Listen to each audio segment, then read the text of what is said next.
Welcome into the first episode of Know the Player, Tell the Story, hosted by me, Dante Furco. You may know these players, but do you know their stories and how they got to where they are now? I'm going to dig deeper and find more about these athletes and how being a New York athlete shaped them. Today, I'm joined alongside Scott Blewett, a pitcher for the Kansas City Royals organization, as well as a Baldwinsville graduate, a local high school in Syracuse, New York. So thank you for joining me, Scott. Let's take it back to the beginning. Can you remember who pushed you into the sport of baseball? So I'd say for the most part, it was my parents.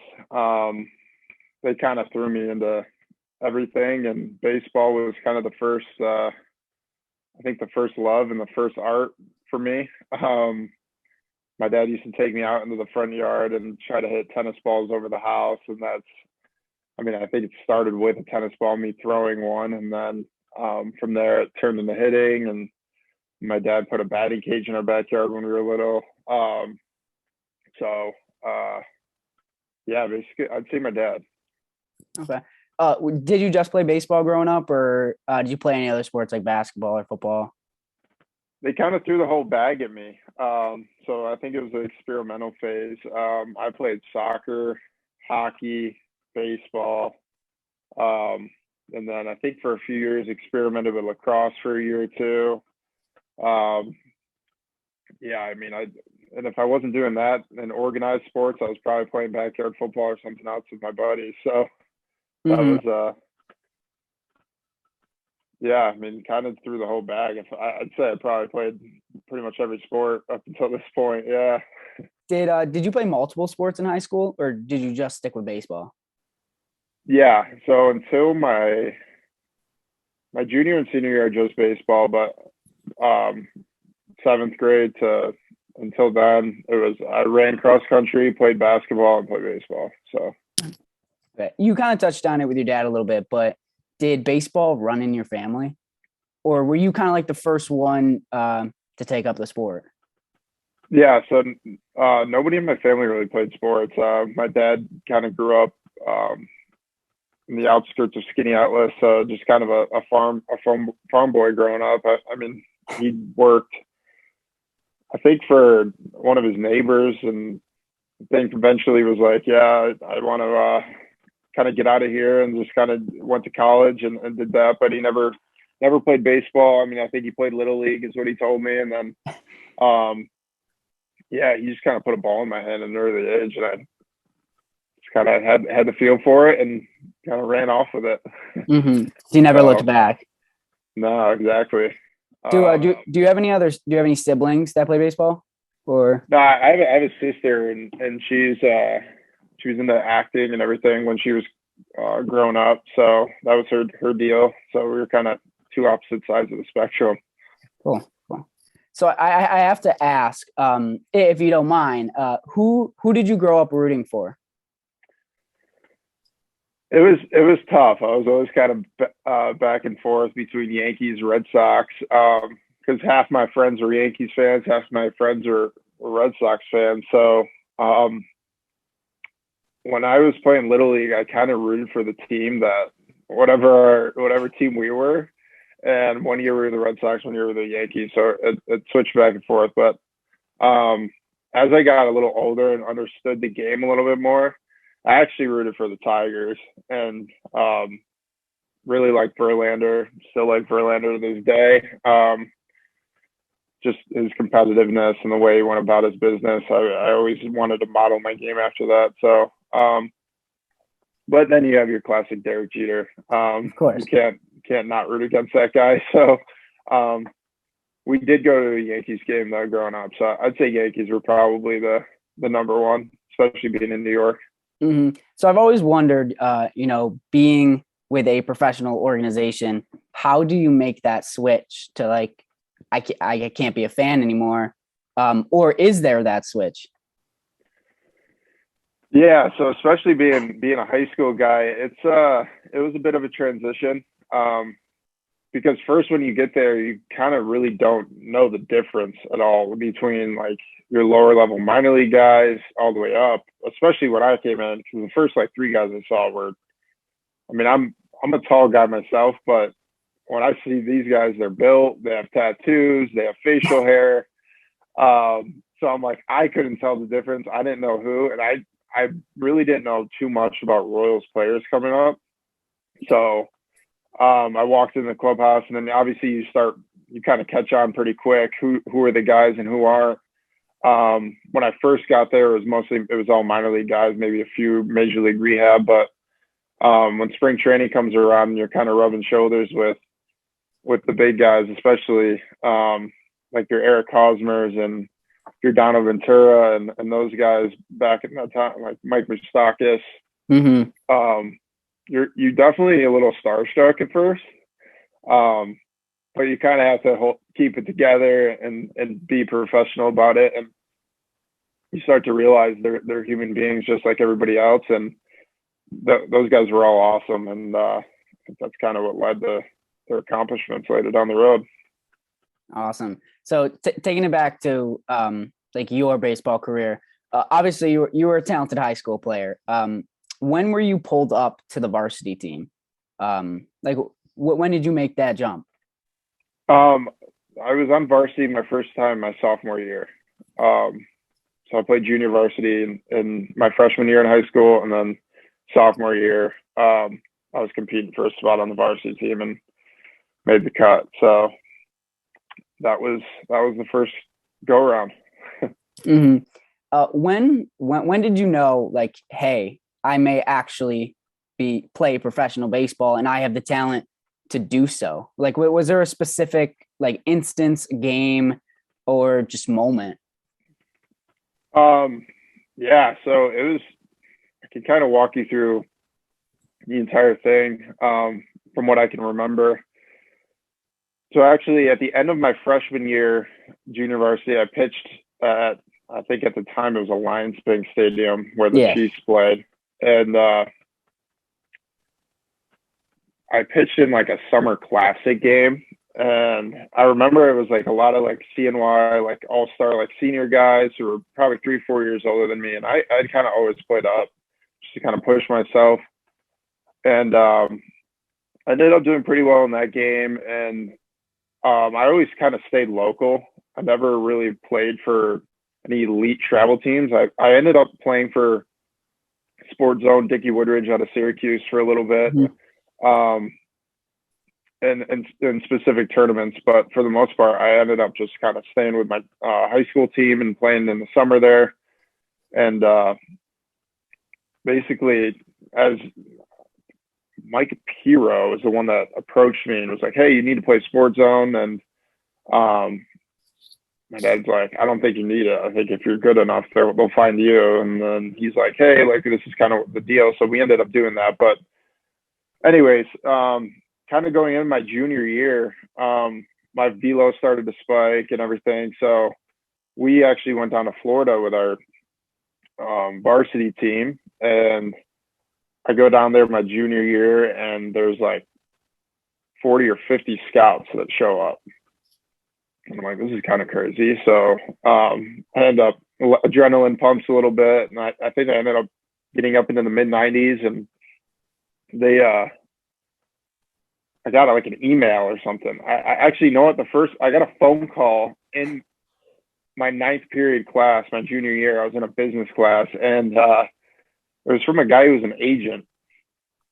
And I'm like, what? This is crazy. And I was like, I don't think I can talk to you. That might be like an NCAA violation. So I'm going to have to call you back and kind of go over this and check the details, whatever. And he's like, oh, I'm just reaching out, whatever, blah, blah, blah. And we ended up getting in contact again. And, but yeah, I'd say probably my junior year when we went down to Disney at the beginning was more or less the first time for pro guys. But my sophomore year was when I committed to St. John. So, yeah, I actually played Sports Zone, and I know Dickie and Piero. So we have that connection. You kind of answered it, but maybe there was a prior instance. But when did college and professional scouts begin talking to you? Yeah, so college, I'd say, was my sophomore year. I never even really thought about baseball, to be honest with you, as being like the next step. until then, we went down to Baseball Nation in New Jersey. I think it was, Diamond Nation? or Diamond Nation. Yeah, Yep. Diamond Nation. What is there? Baseball. I think there's a Baseball Heaven in Long Island. Yep, Baseball Heaven's in Long Island. And then you have like Cal Ripken down in Maryland in Myrtle Beach. Yeah. So we were at Diamond Nation in New Jersey, and I think there were like 15 other college scouts there, and Scott Brown at St. John's at the time approached me. I think he's a Liverpool, New York guy. He's now the pitching coach at Vanderbilt, but he approached me, and I knew a lot of guys that went to St. John's. Alex Caruso out of Liverpool, and I thought at the time he was one of the best players out of Central New York. So I ended up going down there for an unofficial visit, just kind of check out the campus and everything, and asked a lot of questions, especially to Dickie, like, who do you think the best pitching coach is in college baseball? Because that's where I wanted to go. I wanted to develop and see where I could take my baseball career. And they all told me Scott Brown, and I asked other people, and they told me Scott Brown. And sure enough, they did not lead me in the wrong direction, because he's got quite the track record now at Vanderbilt, and it's pretty good at what he does with his guys. So that's what led me to St. John's, and also the fact that it was close to home. Was that the only college that you were interested in? Did anybody else offer you anything? Yeah, so I had an offer from Boston College in Maryland. I didn't explore too many other options because I think St. John's was the fit right off the gate. But yeah, I feel like every time we went to a Sports Zone tournament, I was getting some kind of offer before I signed my NLI. But I didn't want to stress myself out too much. I had the program that I wanted, and I didn't lead anybody on, but that's for sure. I went and visited Maryland, and I visited Boston College. The offers weren't good enough for me to be able to go and play there. St. John's gave me the best offer as well when that time came. So I ended up committing there, especially with Blankmeyer too and his track record. I thought it was a good fit. So I've always been kind of a gritty guy, and I think St. John's is kind of a gritty school when it comes to baseball. And I did want to try and help them win our College World Series. So that was the goal at the time. And I'd say the beginning of that was definitely Diamond Nation in New Jersey. So that is where a lot of people, get discovered. But let me throw a little curveball at you. Do you remember what happened on April 9th, 2014? April 9th, 2014. Was that a game against Fayetteville Manlius? It was a game against Syracuse East. And I spoke to somebody recently, and they said it was probably the most packed they have ever seen a high school baseball game. It was you versus Jeff Belge. Jeff Belge. Yeah, and I was talking to someone on the team, and they were saying how many college scouts were there, pro scouts were there, and just people in attendance. So you had 15 strikeouts that game. You guys ended up winning 3-0. But did a player like that, like Jeff Belge, another St. John's commit, like push you to want to be better? Yeah, for sure. Especially, I think he's 3 years younger than me. And when I first saw him pitch, they didn't merge into Syracuse East yet, but I think he was still at, I think it was Henniger.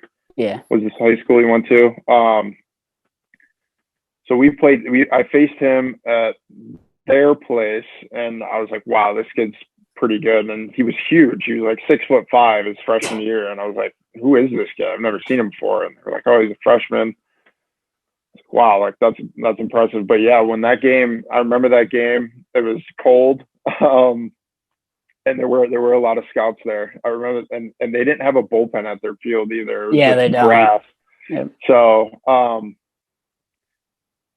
I remember stepping in the box against him, and he was throwing pretty hard, and I was like, this kid's got some special talent. And I ended up talking to my advisor at the time and letting him, I was like, this kid's legit. But yeah, that guys like that, when competition gets that much better, it definitely pushes you because one, I feel like in Central New York, there's a lot of high school rivalries. It doesn't matter who you're playing. You're kind of there's some trash talk in there. Oh There's yeah. whatever it may be. There's always some kind of edge that you're trying to get, and all those games were always well fought, and especially against those guys. Those guys were gritty baseball players, and they definitely wanted to win. Especially, I felt like for me there was a huge target on my back when I'd go into those games, and especially with him on the mound too. They're like they wanted to win for him. So yeah, that game was intense. The game was fun. Those players were really good too. That whole team was solid. And but yeah, Jeff is a great player. Still playing with the Dodgers. He's actually in the fall league right now. So he's out here in Arizona, and really happy for him and where he's come. And he ended up taking a different route than I did. And obviously went to St. John's and pitched there, and I think it's kind of worked out for him pretty good. So yeah, did you at least get a hit off him? I can't remember if I got a hit off him. I think I maybe have got a single, but I don't want to say I did and I didn't. But I'm pretty sure he struck me out. So his stuff at the time was pretty good. I think he was throwing low 90s that day with some good arm side run. But yeah, he was pretty nasty. Were you a good hitter in high school, or did they just throw you out there because they needed you in the lineup? I think I had pretty good numbers as a hitter.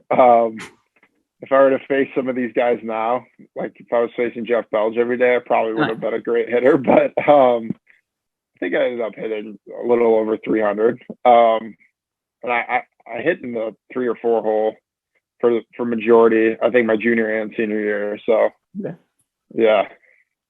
Oh, so following high school, you were taken in the second round by the Royals. What were your expectations going into that draft day? Like, were you expecting to go higher, lower? So I actually got hurt my senior year. We went down to Florida. I came back and I pitched against Fayetteville. That was the game I thought you may have been referring to. And after that game, I didn't feel right.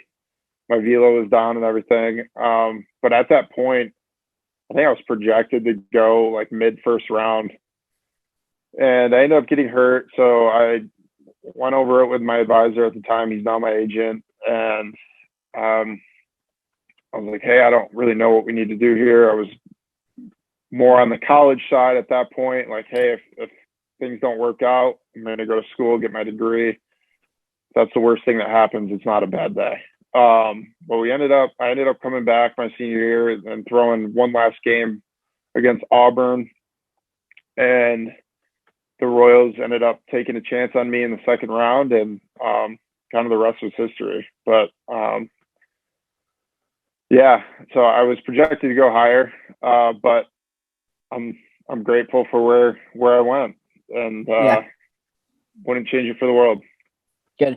You sort of mentioned it a little bit, but where you were drafted in the second round, did you have a question of whether you wanted to sign or go back to college? And like, how long did that process take for you?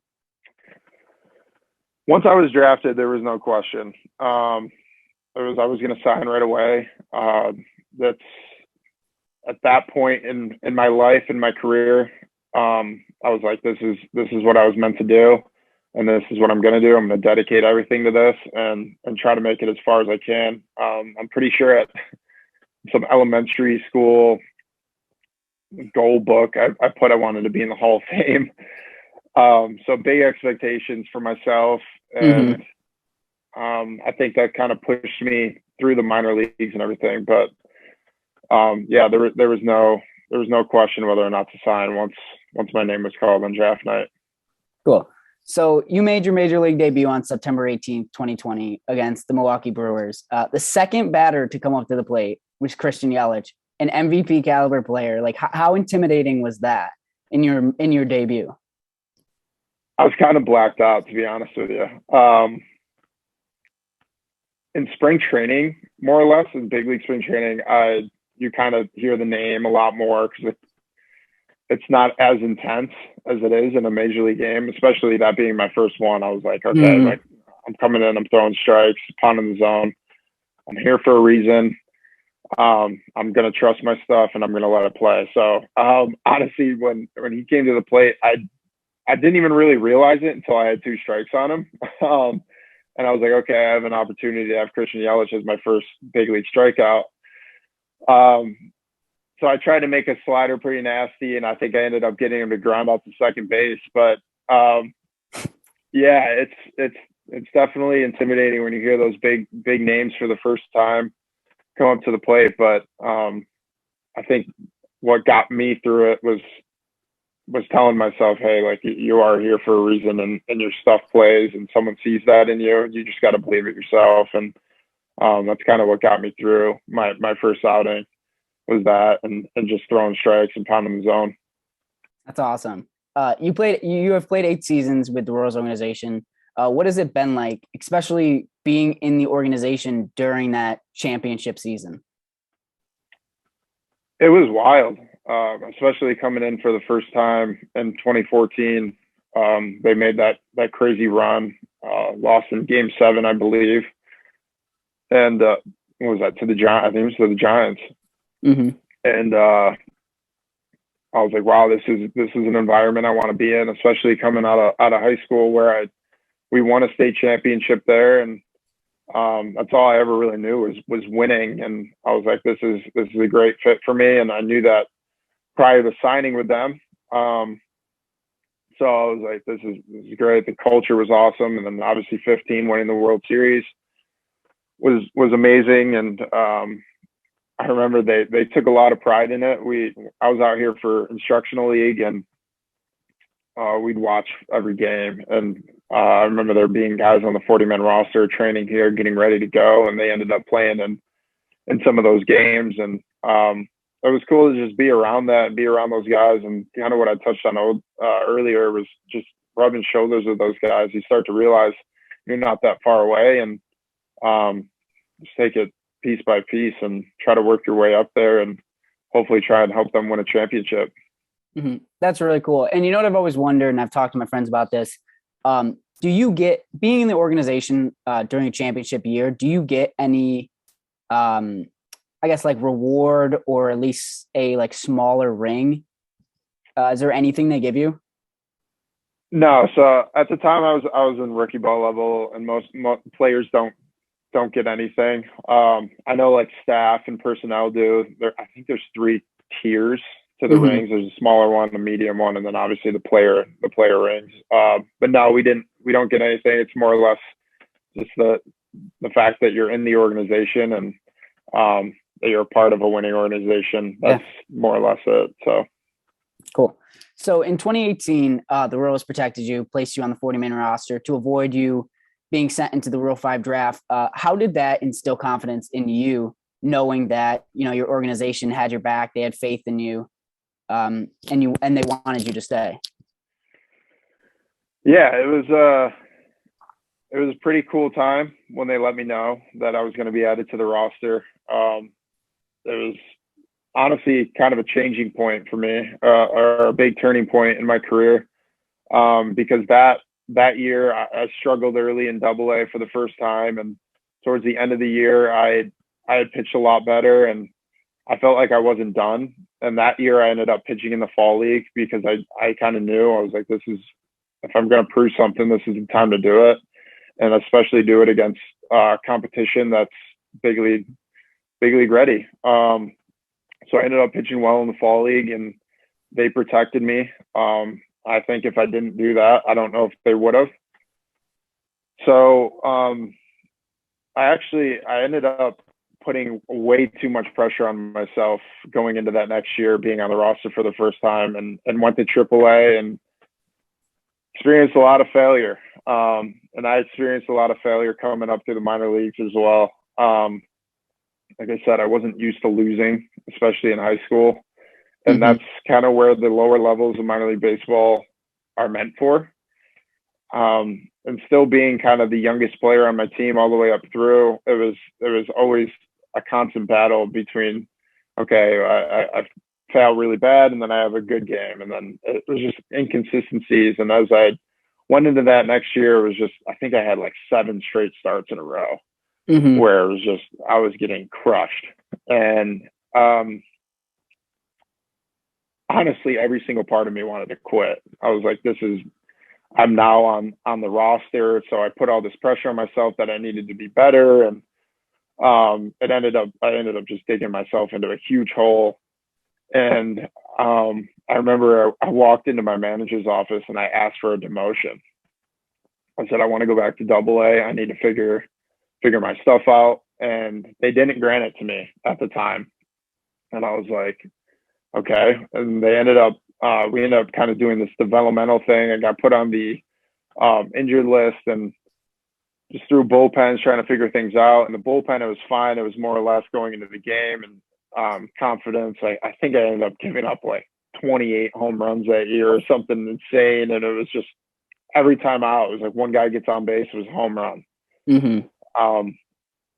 And I still to this day think it's harder to pitch in that league than it is in the big leagues. I think it's one of the hardest leagues in all of baseball to pitch in. Mm-hmm. The ballparks are so small, the balls are juiced, and also you have a mix of players who are really, really good who want to make it to the big leagues. So you have veteran players with young players, especially hitters. They're hungry to get back to the big leagues. And so at the end of that year, I think I ended up going back down to AA in the beginning of August, and I started to figure it out. Kind of got some confidence back, and I was fully prepared to go into 2020 and try to redeem myself. And then sure enough, the pandemic hit. But I was given a chance to pitch in the big leagues, which was unbelievable. But yeah, it was being added to the 40-man definitely added pressure. And what I take away from it is those failures, I think, prepared me for the big leagues. And what I realized is it doesn't really matter what happens in the minor leagues. It's what happens at the big league level, because that's Mm-hmm. what the organization wants, is to win at that level. So Yeah, you sort of touched on it a little bit, actually a lot. But you're in your mid-20s, and you've been sent from the majors to the minors back to the majors on a few occasions. Like, is that mentally tough? Like going up, going down. Yeah. I don't see it that way. I know a lot of guys do. Mm-hmm. I see it more like all that matters to me is to pitch and to get better. And when they call me up, I see it as an opportunity. And I mean, I was called up 3 different times before I made my major league debut. Mm-hmm. And yeah, I mean, being that locked in for that amount of time and then being sent back down and not pitching, it definitely, it sucks. But it's what the team wants and what the team needs. And if they didn't need me at that time, then so be it. There's nothing I can do. It's out of my control. And all I can do is focus on getting better. And so, yeah, it's I don't know. I see the positives in it. More or less, it's like, okay, well, you guys called me up here for a reason, and I hope I can get another shot. And that's always what it is whenever I get that next opportunity is be ready for it and take advantage. So when I go back down to the minor leagues, I work on what I need to work on, and I kind of stopped worrying about the result. And more or less, it took me a long time to kind of figure out what that meant. You always hear trust the process, but what exactly does that mean? And it's more or less, it's executing your pitches and executing the pitches that will be successful at the big league level. So for me, that was the most important thing when I go down, is to do that. And when I get back up, take advantage of those opportunities. Yeah. So correct me if I'm wrong. Are you a free agent this offseason? So as of right now, I'm still on the 40-man roster with the Royals. Okay. But if whatever happens transactionally, if something does happen, I would be a free agent if they were to take me off the roster. Yes. So right now it's kind of up in the air until the World Series over. Kind of see what happens. So Where's your head at going into this winter? I know exactly what I need to work on, mechanically, body wise. So basically, yeah, I think if I can nail those mechanics down that I need, it's a small fix. It's going to take a lot of work to fix it, but I think if I can nail that down, I think it'll improve my game drastically. Command, velocity, all that, all the above will come in to play, which will ultimately improve consistency. So my head's just focusing on that, and whatever happens transactionally with the Royals, whether I stay with them or become a free agent, I'm prepared either way. So just hoping that I have a job going into next year, and hoping everything works out on their end. With kind of, I don't know if you know this, but there's a new CBA coming out this year. So hopefully the owners and the players union can come to some sort of agreement so we can play and not have another year like last year. So yeah, it'll be interesting to see. Before I let you go, I just want to ask one question that I've always wondered. Have you ever seen Twitter after you play, and seen that you're like a Twitter meme? Yeah, no, I've definitely seen it. Honestly, I've had some. That's not like the Blewett thing, like whatever. That's fine, but people are ruthless, man. People are ruthless on there, and I don't know.